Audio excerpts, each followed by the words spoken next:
പഴയ clock tower. സന്ധ്യാകാലം. നായിക ആയിര ക്ലോക്ക് ടവറിനരികിൽ നിൽക്കുന്നു. കാറ്റ് വീശുന്നു.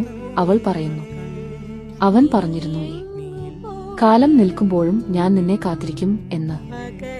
അവൾ പഴയ ക്ലോക്കിനെ തൊടുന്നു. ക്ലോക്ക് പ്രകാശിക്കുന്നു. കാറ്റ് ശക്തമാകുന്നു. സമയം പിന്നോട്ട് പോകുന്ന ശബ്ദം.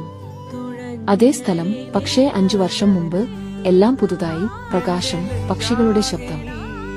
ആയിര പറയുന്നു, ഇതെന്താണ് ഞാൻ കഴിഞ്ഞ കാലത്താണോ? അവൾ കാണുന്നു തന്റെ തന്നെ പഴയ രൂപവും ആര്യനും. ഇരുവരും ചിരിച്ചു സംസാരിക്കുന്നു. ആര്യൻ പറയുന്നു, കാലം നമ്മെ വേർതിരിച്ചാലും ഈ ടവറിൽ നിന്നെ കാത്തിരിക്കും. ആയിര, കാലം നിൽക്കുന്നുണ്ടെങ്കിലും ഞാൻ നിന്നെ കണ്ടുപിടിക്കും. അവളെ കണ്ണുനീർ പൊഴിക്കുന്നു. ആയിര നടന്നു പോകുന്നു. അരയൻ അവളെ കാണുന്നു. ആര്യൻ ആശ്ചര്യത്തോടെ, നീ അവളെ പോലെ തന്നെയാണ്. ആയിര സ്മിതത്തോടെ, കാരണം ഞാൻ തന്നെയാണ് അവൾ.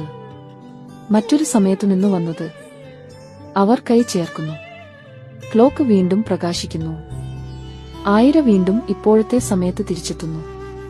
അവൾ ഒറ്റയ്ക്ക്, പക്ഷേ ക്ലോക്ക് ഇപ്പോൾ തിക്ക് തിക്ക് എന്ന് പ്രവർത്തിക്കുന്നു. ക്ലോക്കിൽ ഒരു ചെറിയ കുറിപ്പ്.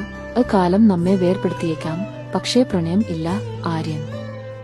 ആയിരയുടെ മുഖത്ത് ഒരു മന്ദഹാസം, കണ്ണുകളിൽ തിലക്കം.